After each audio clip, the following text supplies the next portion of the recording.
আজকের গন্তব্যস্থল বর্ধমান চান্না গ্রামে বিশু বাবার বাড়ি। এই বিশু বাবার বাড়িতে কেন যাচ্ছি? কারণ উনি অসুস্থ আছেন, অনেক দিন থেকেই উনি ভক্ত দেখছেন না, তাই ওনার সঙ্গে কথা বলতে যাব এবং উনি কেমন আছেন এবং কবে থেকে মন্দির খুলবেন সমস্ত ইনফরমেশন থাকবে এই ভিডিওতে। তাই তোমরা ভিডিওটি প্রথম থেকে শেষ অবধি দেখতে থাকো।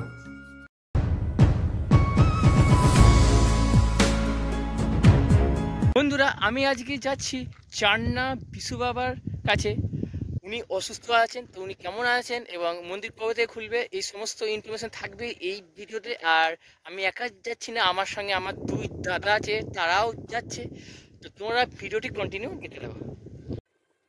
আজকের গন্তব্যস্থল চান্না বিশু বাবার বাড়ি, কারণ বিশু বাবা এখন অসুস্থ আছেন। তো তোমরা যারা বিশু বাবার কাছে যাবো বলে ভাবছো, এই ভিডিওটি দেখো, দিয়ে যেও এবং এই ভিডিওটিতে সমস্ত ইনফরমেশান থাকবে, তোমাদের কোনোরূপ কোনো সমস্যা হবে না। আর এই হচ্ছে বিশু বাবার বাড়ি প্রবেশপথ। তোমরা আগে যারা গেছো তোমরা সবাই জানো, কিন্তু যারা যাবো বলে ভাবছো তোমরা একটু ভালো করে দেখে না। ওই হচ্ছে রাস্তা, আর এই হচ্ছে বিশু বাবার বাড়ি, আর এই হচ্ছে মন্দিরের গেট। তো প্রথমে আমি তোমাদেরকে মন্দিরের ভেতরে ঢুকে ঠাকুর দর্শন করাবো, তারপরে আমি যাব বিশু বাবার কাছে এবং উনি এখন কেমন আছে সেটা আমি জানবো, তোমাদেরকে দেখাবো। তাই তোমরা ভিডিওটি প্রথম থেকে শেষ অবধি দেখো ধৈর্য সহকারে। তো বিশু বাবার মন্দিরে এখানে একটি তুলসী মঞ্চের মতো আছে, বিভিন্ন রকমের জবা ফুল আছে, তারপরে ত্রিশূল আছে, এছাড়াও আরও অনেক দেবদেবী আছে, সেগুলো তোমাদেরকে আমি দেখাচ্ছি, তোমরা দেখো ভালো করে। আর ভিডিওটির ডিসক্রিপশানে ঠিকানা ও ফোন নাম্বার দেয়া থাকবে। তাই চান্নাতে বিশু বাবার বাড়ির মন্দিরে আমি কিন্তু প্রথম আসলাম, কিন্তু এসে মনটা এতটা ভালো হয়ে গেল, এত সুন্দর জায়গা। আর মন্দিরে পা দিতেই যেন মনে হলো এখানে বাবা মা যেন স্বয়ং বিরাজ করছে।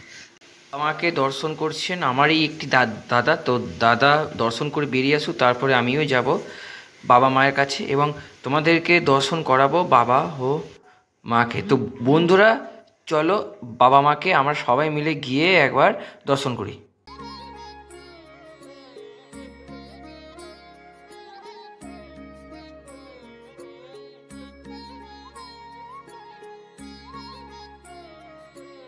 আমি এখন বর্তমানে আছি বিশু বাবার মায়ের মন্দিরে। এখন বিশু বাবা মন্দিরে নেই, উনি এখন ঘরে আছেন, কারণ উনি অসুস্থ, অনেক দিন থেকেই উনি অসুস্থ। তোমরা দেখতে পাচ্ছ বিশু বাবা এখন অসুস্থ আছে, উনি শুয়েছিলেন। তো তোমরা যারা বিশু বাবার কাছে আসবে বলে ঠিক করছো, অবশ্যই তোমরা আগে ফোন করবে, ফোন করে তারপরে কিন্তু তোমরা বিশু বাবার কাছে আসবে। সুস্থ হলে তারপর, যদি ফোন নাম্বার না থাকে ডেসক্রিপশন বক্সে পেয়ে যাবে। মন্দির কবে থেকে খুলবে তোমরা জানতে চাইছো, তো এখন 10 দিন ওয়েট করো, 10 দিন পরে তোমরা বিশু বাবাকে ফোন করবে। তোমরা যারা বিশু বাবার কাছে এসছো, তোমাদের কাছে যাদের ফোন নাম্বার আছে, বিশু বাবার ফোন নাম্বার আছে, তোমরা অবশ্যই ফোন করো, ফোন করে আসো। আর ভিডিওটি যদি ভালো লেগে থাকে লাইক, কমেন্ট, শেয়ার আর সাবস্ক্রাইব করে দাও। তোমার সঙ্গে দেখা হচ্ছে পরবর্তী ভিডিওতে। বন্ধুরা টাটা।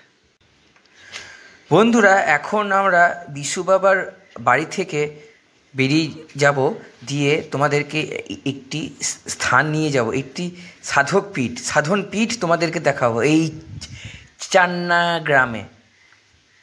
কিন্তু তার আগে বিশু বাবার মন্দিরটা একটু বাড়ি থেকে তোমাদেরকে দেখে দিত। সামনে অনেকগুলো গোমাতা তো আছেই, আর এই হচ্ছে বিশু বাবার মন্দির, আর ওই হচ্ছে মন্দিরের একটি চূড়ো, আর দেখতে পাচ্ছ মন্দিরের মধ্যে স্বয়ং মা বিরাজ করছেন। তো বন্ধুরা এখন আমরা যাচ্ছি চান্না গ্রামের বিশালাক্ষী মায়ের মন্দিরে। এই মায়ের মন্দিরে সাধক কমলাকান্ত সাধনা করে মাকে পেয়েছিলেন, তাই এইটি একটি সাধনপীঠ। তোমরা যারা বিশু বাবার কাছে আসছো অবশ্যই এই স্থানে একবার হলেও ভিজিট করে যেও। এই স্থানটা হচ্ছে অতি পবিত্র একটি স্থান, বিশু বাবার মন্দির থেকে একটুখানি। তাই তোমরা অবশ্যই এই স্থান থেকে হলেও একবার ঘুরে যেও, আমি বলবো। এই ছিল আজকের ভিডিও। এই ভিডিওটি তোমাদের কেমন লেগেছে আমাকে কমেন্ট সেকশানে জানাও, আর তোমাদের সঙ্গে দেখা হচ্ছে আমার পরবর্তী ভিডিওতে। তো বন্ধুরা টাটা।